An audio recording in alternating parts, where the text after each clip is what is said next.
Welcome back to EuroHub and welcome to the series of lectures in rockets and missile. In the previous lecture, we discussed about the introduction about liquid propulsion, and in this lecture, we will discuss the classification of liquid propellants.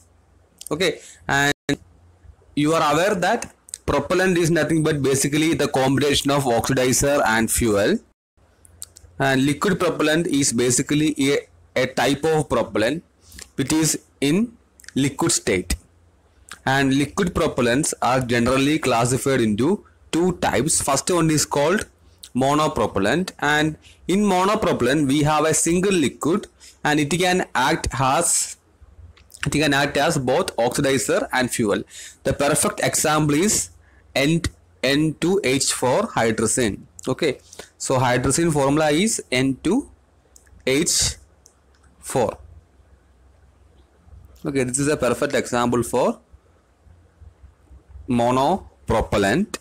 And the common types of liquid propellant are called bipropellant. That is, we have a separate liquid for fuel as well as oxidizer. Okay, so we have two types of liquid which will be combined in the thrust chamber to produce the amount of exhaust gas which is having high velocity.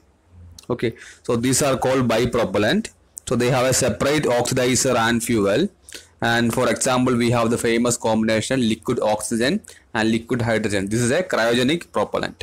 Okay, we will discuss about what is cryogenic in later half of the course. So basically, we have the propellant, liquid propellant. These of two types. One is monopropellant, second one is bipropellant. And for bipropellant, we have certain other classification. So bipropellants are classified based upon, first classification is based on energy content. Okay, so energy content in the sense, it is classified based upon specific impulse ISP. Okay, so what is specific impulse? So specific impulse is nothing but it is the ratio between the thrust force produced by the engine divided by the weight flow rate of the propellant. Okay, so ISP is nothing but the thrust force divided by the weight flow rate of the propellant. Okay, so the unit of ISP is second. Okay, and one of the important parameter while choosing the propellant is ISP in the case of liquid as well as solid propellant.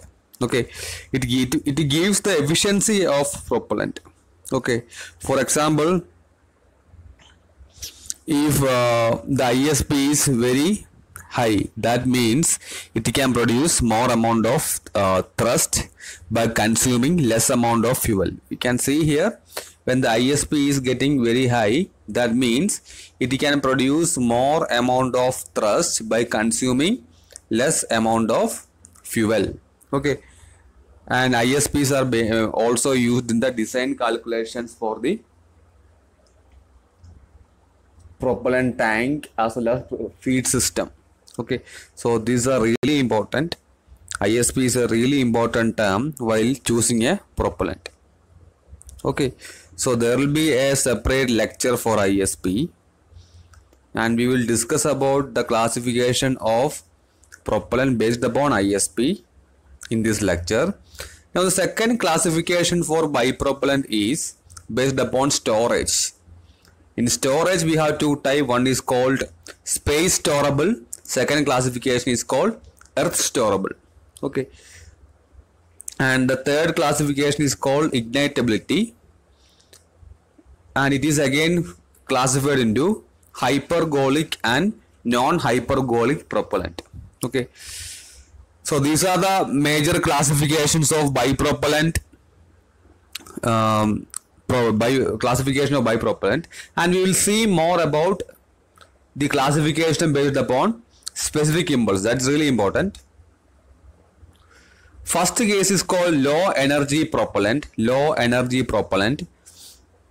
It is nothing but if the specific impulse is up to 3000 second, that type of propellants are classified under this category.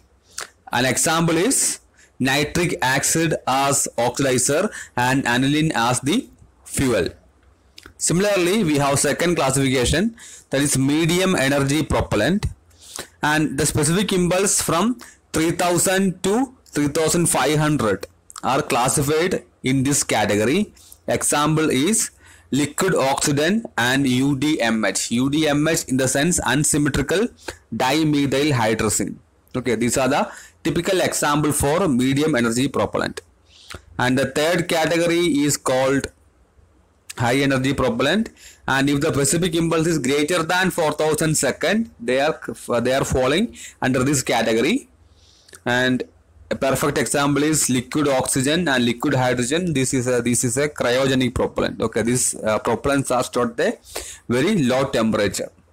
Okay, so this is more about the classification of propellant, and in the next lecture we will see about the importance of specific impulse. Thank you.